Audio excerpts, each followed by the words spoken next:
28 September রবিবার সকালে নয়াবাজার ৩২ নং ওয়ার্ডে শারদীয় দুর্গাপূজা উপলক্ষে কোতোয়ালি থানা বিএনপির পক্ষ থেকে শুভেচ্ছা উপহার প্রদান অনুষ্ঠানের আয়োজন করা হয়। সভাপতি আনারুল আজিমের সভাপতিত্বে ও যুগ্ম আহ্বায়ক মোহাম্মদ মুস্তাক আহমেদের সঞ্চালনায় প্রধান অতিথি হিসেবে উপস্থিত ছিলেন ৭ আসনের মনোনয়ন প্রত্যাশী ঢাকা মহানগর দক্ষিণ বিএনপির যুগ্ম আহ্বায়ক হাজী মনির হোসেন। বিশেষ অতিথি হিসেবে উপস্থিত ছিলেন কোতোয়ালি থানা বিএনপির যুগ্ম আহ্বায়ক মোসাম্মদ সুরাইয়া বেগম সহ থানা পর্যায়ের সিনিয়র নেতৃবৃন্দ ও নেতাকর্মীরা। প্রধান অতিথি মন্দির পরিচালকবৃন্দদের হাতে অনুদানের অর্থ ও উপহার তুলে দেন। বিসমিল্লাহির রহমানির রহিম। শারদীয় সনাতনী ধর্মের শারদীয় দুর্গা উৎসব উপলক্ষে আজকে এই কোতোয়ালি থানা বিএনপি কর্তৃক আয়োজিত অত্র সভার সম্মানিত সভাপতি আমাদের কোতোয়ালি থানা বিএনপির সংগ্রামী আহ্বায়ক আন্দোলন সংগ্রামের নেতা জনাব আনারুল আজিম ভাই মঞ্চে উপস্থিত আছেন। আমার সহযোদ্ধা ঢাকা মহানগর দক্ষিণ বিএনপির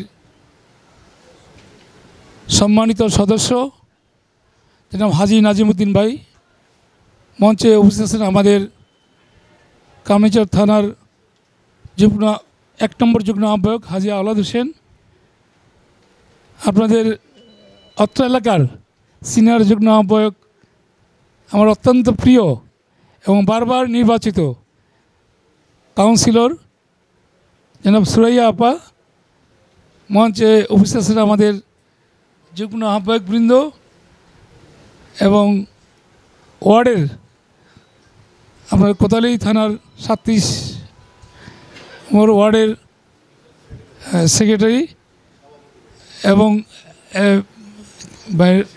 ফরহাদ রানা ভাই এবং সিরাজ ভাই যিনি বীর মুক্তিযোদ্ধা এবং বাপ্পি ৩৬-এর সাধারণ সম্পাদক,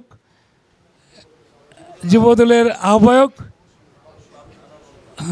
বাবু সোনারঞ্জিত, এবং আমাদের একদম কাছের আমার সাথে কাজ করেছেন মিতা রানী দত্ত সহ উপস্থিত সনাতন ধর্মের বিভিন্ন পূজা মণ্ডপ প্রতিষ্ঠানের সম্মানিত সভাপতি সেক্রেটারি সহ বিভিন্ন দায়িত্বে আমার প্রিয় সনাতন ধর্মের ভাই ও বোনেরা নমস্কার, এবং আমার যারা মুসলমান ভাই আছেন আসসালামু আলাইকুম রহমতুল্লাহি ওয়া বারাকাতুহু।